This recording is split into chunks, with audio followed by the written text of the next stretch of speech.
Madam madam बसंत कन्या PG college में गृह विज्ञान की प्रोफेसर एवं विभाग अध्यक्ष हैं। मैडम ने अमरावती विश्वविद्यालय से एमएससी व बीएचयू से पीएचडी की है।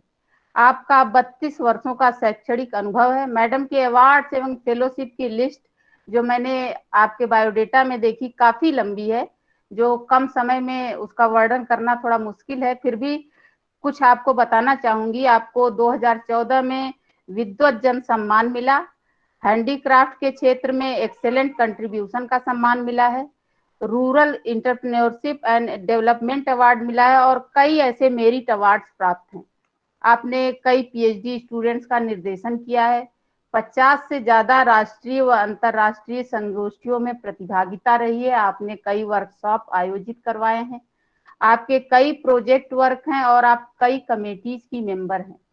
और मुझे भी एक बार आपके महाविद्यालय में आके आपका जो शिल्प कला का प्रदर्शन है मैडम देखने को प्राप्त हुआ था, अवसर मिला था। बाकी तो सारे लोग जो इसमें जुड़े हैं, ज्यादा से ज्यादा लोग उससे उसका अनुभव प्राप्त कर चुके हैं। ये हमारे लिए बहुत ही सौभाग्य की बात है कि आज हम सब आप इस डिजिटल प्लेटफॉर्म पे आपके विचारों से लाभान्वित होंगे।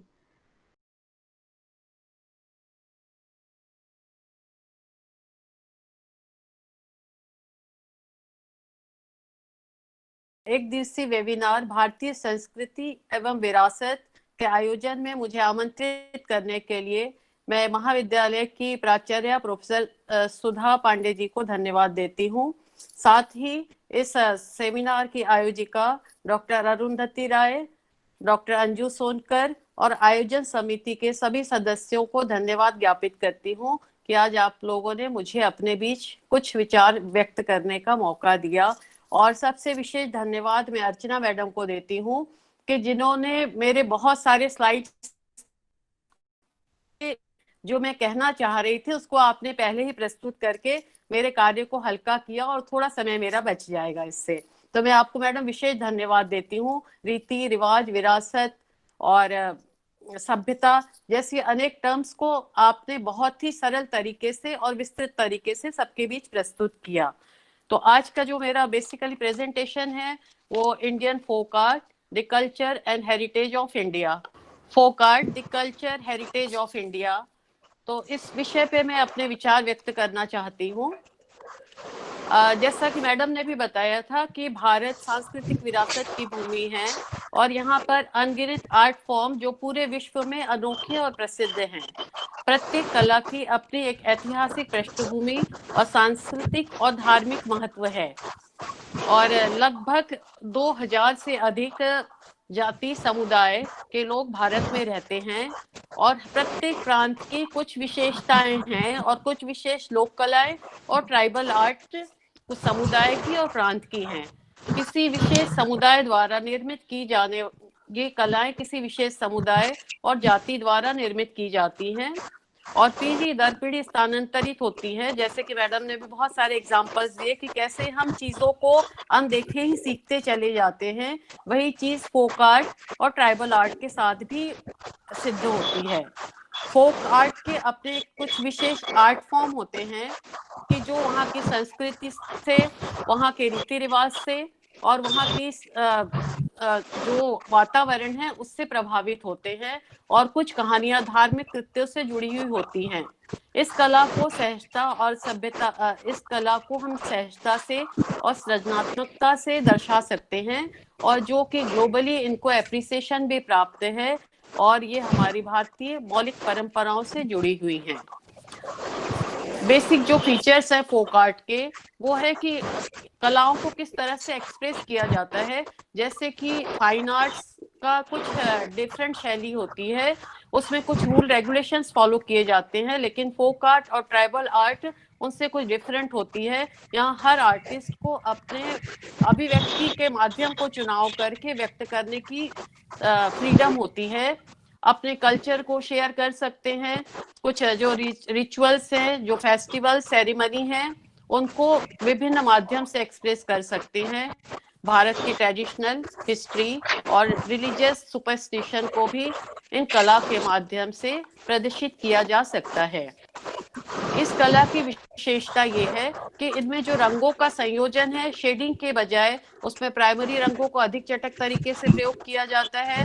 स्टाइलाइजेशन और जो मोटिव्स इनके होते हैं वो किसी ना किसी हमारी परंपराओं से या मौलिकता से जुड़े हुए होते हैं। आगे इसको मैं डिस्क्राइब करूंगी। और जो रिदम है, रिदम और रिपीटेशन, वो डॉट्स, लाइन और बहुत सिंपल तरीके से इनको प्रेजेंट किया जा सकता है। इन कलाओं को अलग अलग माध्यम में बनाया जा सकता है। जैसे जो दीवारों पर बनाए जाने वाले चित्र उसे भित्ति चित्र कहते हैं। इसके कुछ एग्जाम्पल्स मधुबनी है, कोहबर है और विभिन्न मोटिव्स हैं। इसके बाद गोंड आर्ट है, वर्ली आर्ट है। भूमि चित्र जो जमीन पर बनाए जाते हैं, रंगोली, अल्पना, चौक। और अंग चित्र जो पिक्टोरियल डेकोरेशन है, जो गोदना के रूप में शरीर के विभिन्न भागों पर बनाया जाता है। पट्टचित्र जिसको वस्त्रों पर, कागज पर, कुछ विशेष पेड़ों के पत्तों पर बनाया जाता है। और नेक्स्ट है यूटेंसिल्स की जो कुछ कला है, वो यूटेंसिल्स बर्तनों पर भी मिट्टी के बनाई जाती हैं। इंडियन फोक आर्ट के अंतर्गत जैसे भित्ति चित्र में Warli, Gond art, Pithora art, Kurumba art, Madhubani, Moila, Sohrai art, mirror work, Budani painting, Saura painting और इसके अलावा बहुत अनगिनत है। यहाँ मैंने कुछ विशेष आर्ट्स को केवल लिस्टिंग की है। फ्लोर आर्ट में जैसे कि मैंने बताया, रंगोली, अल्पना, अरिपना, कोलम, चौक, मुग्गू, पुविडल, एपन। कुछ इसमें साउथ इंडियन आर्ट हैं, कुछ नॉर्थ इंडिया की आर्ट है, कुछ राजस्थान की हैं।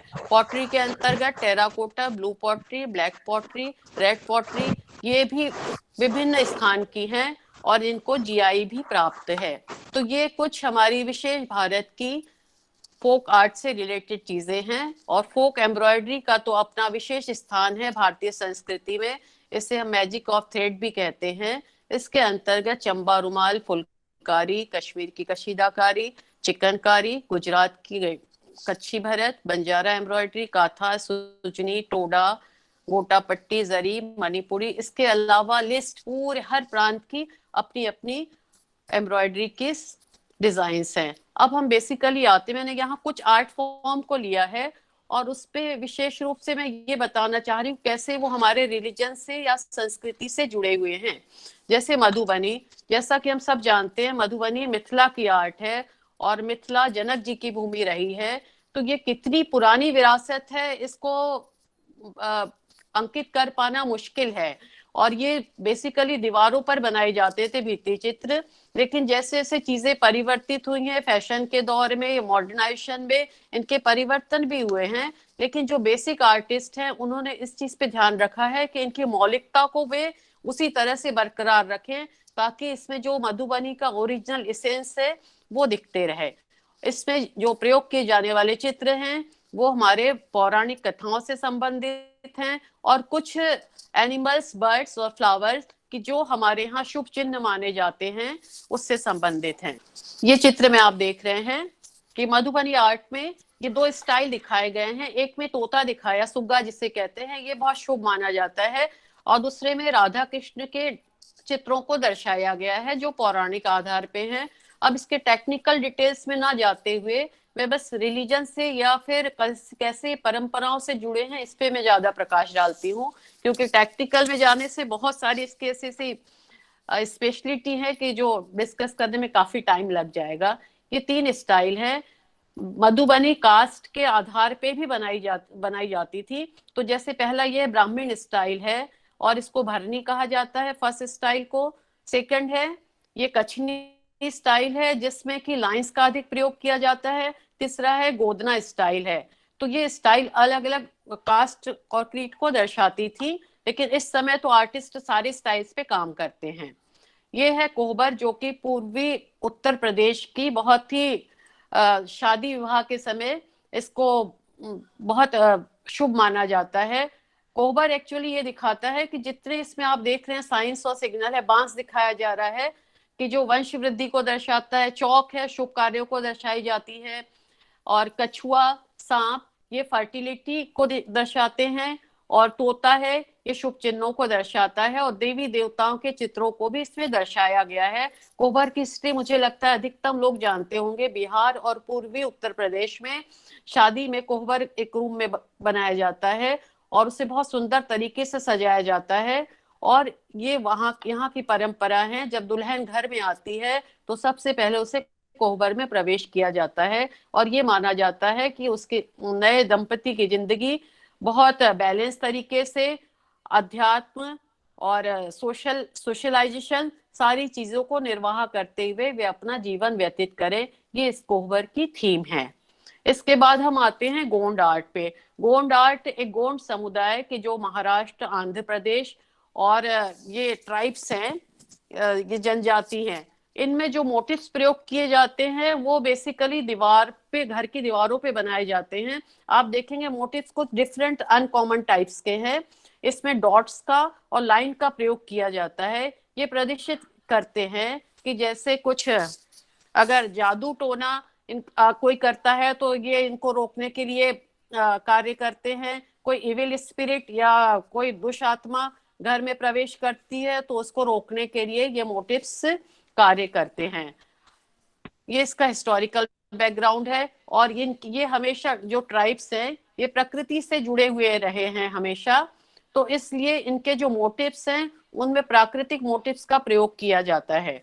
आप देख रहे हैं ये सारे मोटिव्स और बहुत ब्यूटीफुल तरीके से इन्हें दर्शाया जाता है। देखिए चारों में अलग अलग टेक्निक दिखाई गई है। तो इसका बेसिक जो पर्पस है वो मैंने अभी डिस्कस किया आपसे।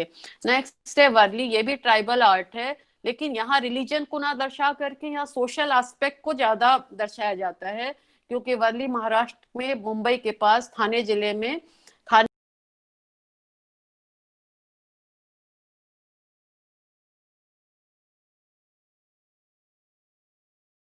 प्रकृति के संतुलन को बनाने के लिए हमें जो जो इनपुट्स डालने हैं वो ये पिक्चर्स में दर्शाया जाता है। कलमकारी ये आंध्र प्रदेश की आर्ट है। ये वस्त्रों पर बनाई जाती है। कलमकारी दो जगह पे की जाती है। कलाहस्ती जो चेन्नई के पास है, यहाँ जो कलमकारी है इसमें मुख्य रूप से माइथोलॉजिकल स्टोरीज दिखाई जाती हैं। और मछलीपट्टनम की कलमकारी में पर्शियन मोटिव्स को या फूल पत्तीदार डिजाइन्स या एनिमल्स को ज्यादा दर्शाया जाता है। ये मछलीपट्टनम की है कलमकारी। इसके बाद आगे हम देखते हैं सौरा आर्ट। सौरा आर्ट भी बहुत पुरानी, इसकी कब की डेटिंग एग्जैक्ट नहीं लोग जान पाए, लेकिन ये भी बहुत पुरानी अलग बनाया जाता है। अब इसमें आप देख रहे हैं बीच में जो ट्रायंगल बने हैं और उसमें अलग अलग चित्र बने हैं। तो अलग अलग ओकेजन के हिसाब से सबसे पहले जो व्हाइट है इसमें कुछ देवी देवताओं के चित्र बीच में है, जो उनके कुल देवी देवता होते हैं उनको प्रेडिक्ट करते हैं। बाकी दो चित्रों में आप लेफ्ट में फर्स्ट में देख रहे हैं ये शादी विवाह के समय का चित्र है, और बीच का आप देख रहे हैं ये किसी फेस्टिवल का चित्र है। तो इनका ये मानना है कि देवी देवताओं को प्रसन्न करने के लिए इस तरह के डिजाइन और मोटिव बनाए जाते हैं। मड वर्क, मिरर वर्क, ये है गुजरात का। इसमें आप देखिए कि अलग, इसमें भी मोटिव गुजरात के बेसिकली बहुत रिच कल्चर हेरिटेज है, और यहाँ की एम्ब्रॉयडरी में भी और इवन फ्लोर वॉल आर्ट्स पे भी तोता, चिड़िया, ज्योमेट्रिकल डिजाइन्स का प्रयोग किया जाता है। तो इसका आप एक चित्र ये देख रहे हैं, और ये माना जाता है कि जो शीशे दीवार पे लगे होते हैं ये इविल स्पिरिट को या बुरी आंख से, कुदृष्टि से घर को बचाते हैं। ये इसके पीछे एक बेसिक थीम है। अब हम आते हैं फ्लोर आर्ट्स पे। फ्लोर आर्ट मतलब जो जमीन पे बनाई जाती है। फ्लोर आर्ट की बेसिक कंसेप्ट ये है कि ये माना जाता है कि जब देवता वायव्य में विचरण करते हैं तो जिन घरों में फ्लोर आर्ट बनी होती है तो वो खुश होते हैं और आशीर्वाद और प्रॉस्पेरिटी देते हैं। इसके पीछे ये एक बेसिक कंसेप्ट है। फ्लोर आर्ट अलग अलग प्रांतों में, जैसे अल्पना है, रंगोली महाराष्ट्र में, अरिपन है, कोलम, अरिपन है ये एपन वहाँ हिल्स एरिया में, कोलम ये साउथ की आर्ट है, कोलम मुंगू और पुवीडल ये साउथ की आर्ट है, मांडना है राजस्थान की। तो यहाँ ये मैंने कुछ चित्र फ्लोर आर्ट्स के दिखाए हैं। इसमें दो रंगोली के हैं और दो कोनम के चित्र हैं। इसमें एपन है, अरिपन है, अल्पना है। अब नेक्स्ट हम आते हैं पट्टचित्र। पट्टचित्र बहुत ही इंडिया का फेमस है और जो रघुनाथपुर पुरी से 14 किलोमीटर दूर है, उसको हेरिटेज विलेज के रूप में गवर्नमेंट ने स्थापित किया है। और वहां पे जितने आर्टिस्ट हैं, इनके साथ रह करके लोग इस आर्ट को और कला को देखते हैं और सीखते हैं। तो इस विलेज को हेरिटेज विलेज घोषित किया गया है। पटचित्र 2 जगह बनाए जाते हैं, उड़ीसा में और दूसरा है वेस्ट बंगाल के। उड़ीसा के पटचित्र का जो हम सब लोग जानते हैं कि रथ यात्रा से पहले 14 दिन बलभद्र, सुभद्रा और बलराम जी, ये तीन, जगन्नाथ जी, ये तीनों भगवान 14 दिन के लिए क्वारंटाइन होते हैं। तो उस समय में जो वहाँ के लोकल आर्टिस्ट हैं, वो फैब्रिक पे इनकी मूर्ति, इनके चित्रों को बना करके और मंदिर में लगाते हैं उनके एब्सेंस में। तो ये पूर्ण रूप से टेम्पल आर्ट है और मैथोलॉजिकल चित्र इसमें बनाए जाते हैं। और दूसरा, हम अगर पटचित्र वेस्ट बंगाल का देखते हैं, तो वेस्ट बंगाल के पटचित्र जो वहाँ के पुरुलिया, हुगली डिस्ट्रिक्ट में तैयार किए जाते हैं, इस चित्रों में पूरी हिस्ट्री कहिए या फिर सोशल इश्यूज के पूरा स्क्रॉल, मतलब कि एक पूरे लंबे पट पे कई सारे बॉक्स बना करके चित्रों का चित्रण किया जाता है। और एक तरह से जिसको हम कहते हैं कि भाट लोग उसको चित्रों को दर्शाते हुए उसकी स्टोरी या गाना गाते हैं। ये बंगाल के पट की खासियत है। अब एक लास्टली मैं ये बताना चाहूंगी कि जो हमारे इतनी परंपराओं के अलावा भी जो थ्रेड आर्ट है, इंडियन ट्रेडिशनल एम्ब्रॉयडरी, ये हर इंडिया के हर स्टेट्स की अपनी अपनी एम्ब्रॉयडरी है और इसकी अपनी अपनी महत्व है। लेकिन मैं बस 2-3 को डिस्क्राइब करूंगी। काथा वेस्ट बंगाल का है। हम सब जानते हैं कि इसमें कौन सी स्टिचेस का प्रयोग किया जाता है।